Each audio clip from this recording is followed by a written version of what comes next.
Hello friend, welcome to my YouTube channel Hindi shorthand dictation. प्रतिदिन इस प्रकार का डिक्टेशन पाने के लिए मेरे YouTube channel Hindi shorthand dictation को सब्सक्राइब करें, वीडियो को ज़्यादा से ज़्यादा शेयर करें ताकि जो भी स्टेनोग्राफी कोर्स कर रहे हैं उसके लिए यह वीडियो हेल्पफुल बन सके। और यदि आप डिक्टेशन की आउटलाइन पाना चाहते हैं तो नीचे डिस्क्रिप्शन बॉक्स में WhatsApp group and Telegram channel की लिंक दी है, तो विचार करके तुरंत WhatsApp group and Telegram channel join करें ताकि आपको प्रतिदिन के डिक्टेशन की आउटलाइन मिल सके। आज के डिक्टेशन की गति है 80 शब्द प्रति मिनट। चलिए डिक्टेशन स्टार्ट करते हैं। डिक्टेशन स्टार्ट होगी 5 सेकंड बाद।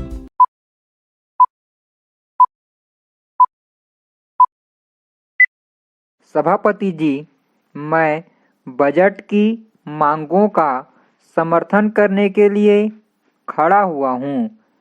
आज जो बहस हो रही है उसमें इधर या उधर के साथियों ने हिस्सा लिया है। सबने एक स्वर से रेलवे मंत्रालय के इस बजट समर्थन किया है और रेलवे मंत्री और उनके साथियों को धन्यवाद दिया है। यही इस बात का प्रमाण है कि हमारा रेलवे बजट ऐसा बजट है जिससे हमारे देश के विकास कार्यों में काफ़ी मदद मिलेगी और इसका काफ़ी प्रसार होगा। पैरा, रेलवे बोर्ड के बारे में मांगों की जो सबसे पहली मद रखी गई है उसके बारे में मैं कुछ कहना चाहता हूँ। भारतीय रेलवे अधिनियम में बहुत बार संशोधन किया गया है। अगर सही तरीके से देखा जाए तो यह बात साफ नहीं हो पाती कि इसमें रेल मंत्री, रेल मंत्रालय और रेलवे बोर्ड के अध्यक्ष की क्या क्या शक्तियां हैं। जब रेल मंत्री मौजूद हो तो यह बात समझ में नहीं आती कि रेलवे बोर्ड के अध्यक्ष के पद की क्या महत्ता है। मैं ऐसा समझता हूँ कि यह बहुत ही पुराना अंग्रेजों के ज़माने का बनाया हुआ कानून है जिसमें सुविधा के अनुसार संशोधन हो चुके हैं और अभी भी इसमें काफ़ी संशोधन की गुंजाइश है। मैं मंत्री महोदय से निवेदन करता हूँ कि भारतीय रेलवे अधिनियम की सारी धाराओं पर पूरे तरीके से विचार होना चाहिए जिससे कि इसको मजबूत बनाया जाए। प्रशासन और वित्तीय दृष्टि से इसको मजबूत बनाएं। इसमें ऐसा परिवर्तन किया जाए जिससे रेलवे का काम सुचारू रूप से चल सके और सहयोग की भावना से सारे विभाग में काम हो सके। कानून की दृष्टि से भी इस रेलवे अधिनियम में संशोधन की ज़रूरत है और मुझे आशा है कि माननीय मंत्री जी इस पर जरूर ध्यान देंगे और इस पर चंद शब्द कहेंगे जिससे देश को मालूम हो सके कि भारतीय रेलवे अधिनियम के बारे में क्या नीति अपनाई जा रही है। पैरा, महोदय, सारे देश में रेलवे में किराया नहीं बढ़ाया गया है। यात्रियों को आम तरीके से सुविधाएं दी गई है। जिस तरह से इस देश में रेलवे के अंदर अनुशासन लाने के लिए उन्होंने प्रयत्न किया है उसका बहुत महत्व है। इससे देश को बहुत मार्गदर्शन प्राप्त हुआ है। हमें आशा और विश्वास है कि मंत्री महोदय के नेतृत्व में रेलवे का काम और अधिक कुशलता और तेज गति से आगे बढ़ेगा। पैरा।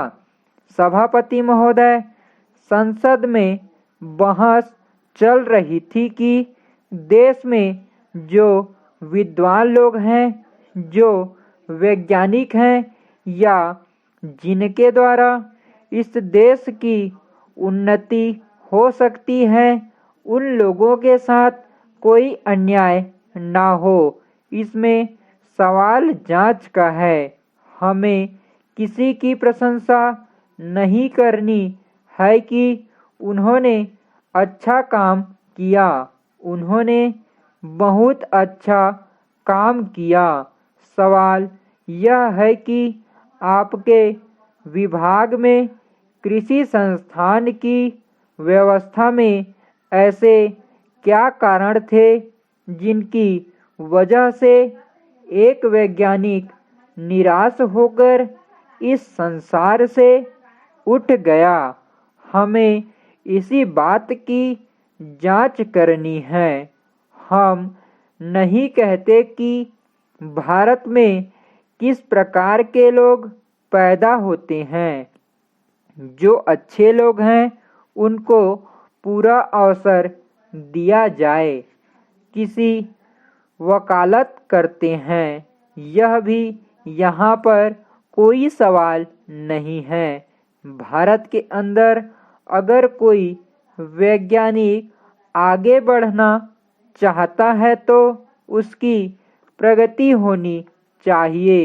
कोई वैज्ञानिक है तो उसकी उन्नति होनी चाहिए, जिससे देश की भी उन्नति हो।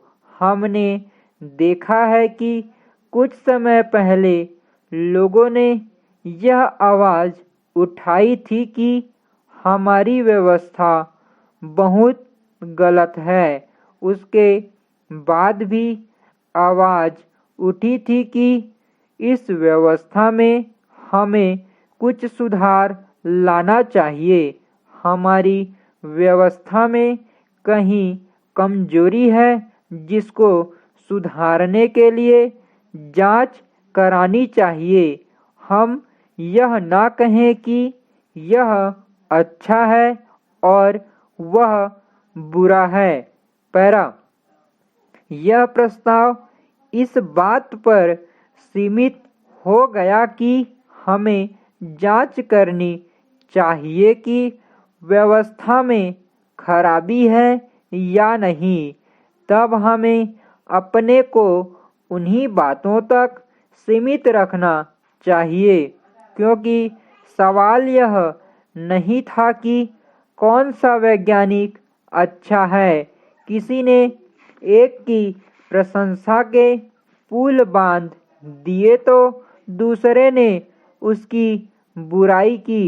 यह नहीं होना चाहिए।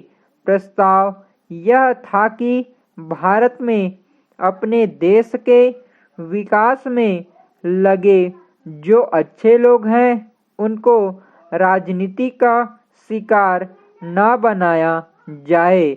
इसलिए कृषि संस्थानों में वैज्ञानिक अपना विकास कर सकें और हमें उनके बीच में नहीं आना चाहिए। कभी कभी राजनीतिज्ञ हर जगह टांग अड़ाते हैं, लेकिन साथ ही मेरा यह मत है कि वैज्ञानिक को भी इतना कमजोर नहीं होना चाहिए। स्थितियों का, समस्याओं का डटकर मुकाबला करना चाहिए। अगर वह समझता है कि आत्महत्या करने से देश सुधर सकता है तो गलत है।